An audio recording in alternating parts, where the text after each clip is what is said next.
Salve, salve galera! Começando o ano de 2022, vídeo de hoje a gente vai montar aquele tecladinho LK67, que é aquela versão que não tem os switches e as keycaps. Para quem quiser assistir o review, a análise dele completa, vou deixar nos cards, né? A gente já mostrou aqui no canal o LK67 completo, que vende lá na Banggood. Vou deixar os links na descrição, caso vocês se interessem. E não só vamos montar o LK67, como também lubrificar os switches da maneira correta. Pelo menos eu pesquisei bastante aqui, eu acredito que eu vou fazer tudo certo. Então galera, se você quiser ver aí o resultado final do teclado, eu vou fazer uma comparação também. Antes eu vou montar ele aqui sem estar com os switches lubrificados. Depois eu vou desmontar tudinho e vou fazer a lubrificação.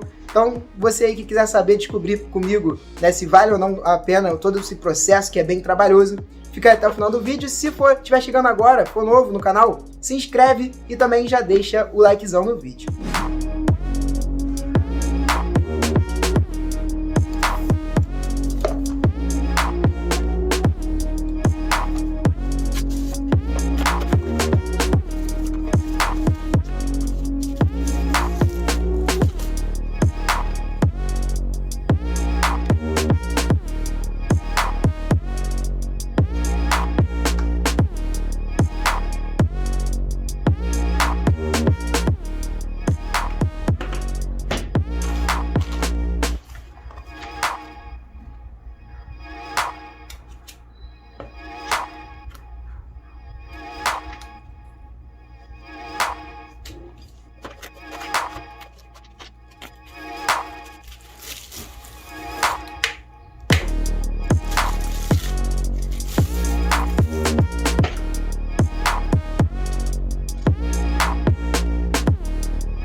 Galera, para fazer o processo de lubrificação, eu comprei aqui essa estaçãozinha, que vocês podem ver que dá para você lubrificar 10 switches de uma vez, né? Facilita bastante. Além disso, também vem com esse abridor aqui de switch, que é muito simples de estar fazendo a abertura do mesmo, que é a parte mais chata, né? Então é só encaixar o switch aqui, fazer um pouco de força, e ele meio que já vai estar aberto, aí é só puxar a parte de cima e você já consegue desmontá-lo, beleza? Para fazer a lubrificação, eu vou estar utilizando aqui, ó, um lubrificante Krytox GPL 205. Eu não sei se esse é o melhor pro estilo de switch, né, pro tipo aqui que é o switch Yellow da Gateron. Mas eu já lubrifiquei alguns aqui e a diferença foi realmente maneira, cara. Até mesmo com o switch puro aqui, depois eu vou mostrar para vocês também um typing test diferenciando os dois. E para fazer a lubrificação, eu vi alguns tutoriais, inclusive eu vou deixar aí na descrição para vocês darem uma olhada. Eu vi que tem algumas variações, tem gente que gosta de lubrificar toda a parte interna aqui da parte de baixo do switch, e tem outras pessoas que só lubrificam aqui a lateralzinha dele, né, que é onde essa parte, o pino central, vai ficar escorregando, vai ficar deslizando. Então eu segui, galera, esse tipo de lubrificação, eu só passei por aqui, ó, que a galera chama de slide, né, dos dois lados, e também aqui no pino, que a galera chama de stand. Eu só passei nesses cantos. Claro que aqui eu tô passando só para demonstrar para vocês, né? Não é bom deixar excesso. O pincel aqui estava muito molhado, mas eu só lubrifiquei esses dois cantos. Algumas pessoas também lubrificam a parte de cima do switch, mas eu acho que não tem necessidade. Fazendo a lubrificação aqui do slide, e se você quiser a parte de baixo também um pouquinho, já é o suficiente para você ter aí uma sensação bem melhor na digitação. Beleza?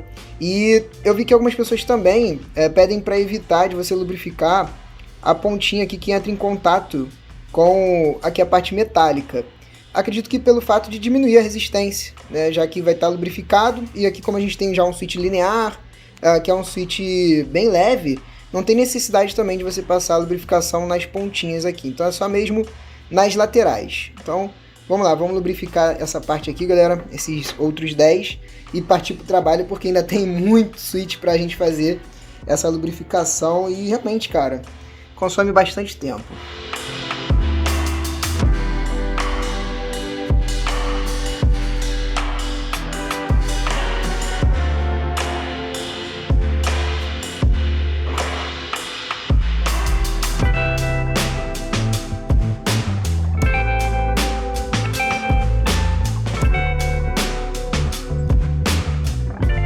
E para fazer a lubrificação aqui das molinhas, né, que fica no centro, galera, eu coloquei um pouquinho de lubrificante. Não é o mesmo desse daqui, é outro, né, é um que usa em bicicleta, corrente de bicicleta, mas também traz a mesma função. Vou até colocar o nome aí para vocês passando. Eu coloquei um pouquinho dele dentro aqui da sacolinha e pronto, né, que aí já vai logo as 10 molas de uma vez, não tem que ficar lubrificando elas com pincel. Então agora vamos montar aqui, né, os switches. Para montar tem que tomar cuidado que tem a posição certa. E é bom também ter essa pinçazinha, ó, veio nesse kit. Então pega aqui a mola, deixa eu mostrar para vocês a posição correta. O problema é que as molas elas sempre grudam uma nas outras. Não tem muito o que fazer, tem que ir tirando aqui uma por uma. Então aqui, ó, você já deixa a mola centralizada. Pega aqui o stem. E se vocês repararem, essa paradinha aqui tem que estar de frente com o contato no switch. Então é nessa posição aqui, galera, que a gente vai colocar, ó. Tá vendo? Agora é só posicionar aqui, ó, o escrito do switch. Normalmente aqui que tá Gateron, normalmente ele é voltado para onde tem o contato. Então é só agora encaixar aqui, né? Eu tenho que tirar aqui embaixo. Aí só fazer um pouquinho de força e pronto. O switch já tá montado aqui certinho, galera. E aí, galera, só para mostrar para vocês aqui a diferença do barulho, né, dos dois switches. Esse aqui da esquerda não tá lubrificado. E esse da direita tá lubrificado.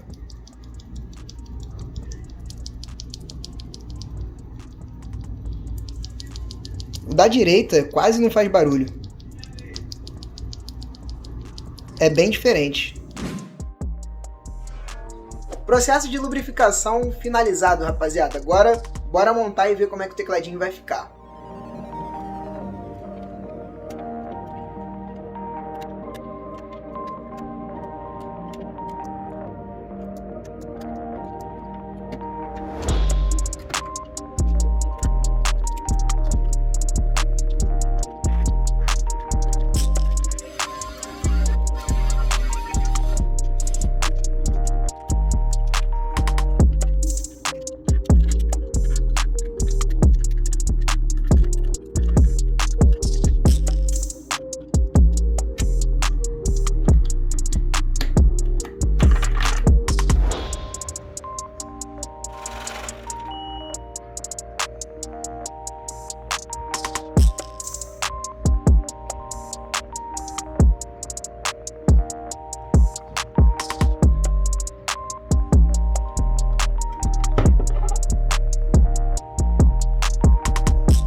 Bom, teclado montado, gostei muito do resultado, ele ficou meio que retrô e eu queria realmente esse esquema. Essas keycaps da ACO são muito boas, galera, elas têm uma qualidade incrível. E o processo de lubrificação, apesar de ser trabalhoso, de fato, trouxe aí uma melhoria ao teclado, né? A digitação fica muito mais suave, é outro teclado, galera, depois que você faz a lubrificação, é muito melhor. Eu não sei se para jogos vai fazer diferença. E até por isso eu não recomendo para você aí, né, que não é um entusiasta de teclados mecânicos, estar fazendo a lubrificação. Eu fiquei praticamente o dia todo, então tem que ter tempo, né, as ferramentas necessárias, o investimento é um pouco alto. Só o lubrificante que eu comprei da Crytox foi acho que R$60, importando do AliExpress, ainda teve frete. Tem também a estaçãozinha de lubrificação, o próprio teclado, se você for montar customizado, ele vai sair um pouco mais caro.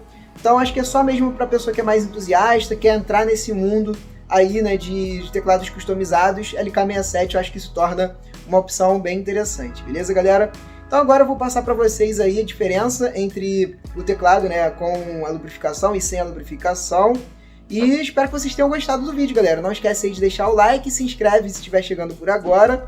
E se você, por um acaso, tem um teclado customizado, me manda lá no Instagram que eu vou estar compartilhando. Faz o seguinte, faz um story, né, no seu Instagram e me marca mostrando o teclado. Que aí eu vou lá e só compartilho no meu Instagram, beleza? Meu Instagram tá passando aqui embaixo, é oluidtech. Então segue lá e fiquem aí com a diferença, né, entre o teclado lubrificado e o teclado sem o lube.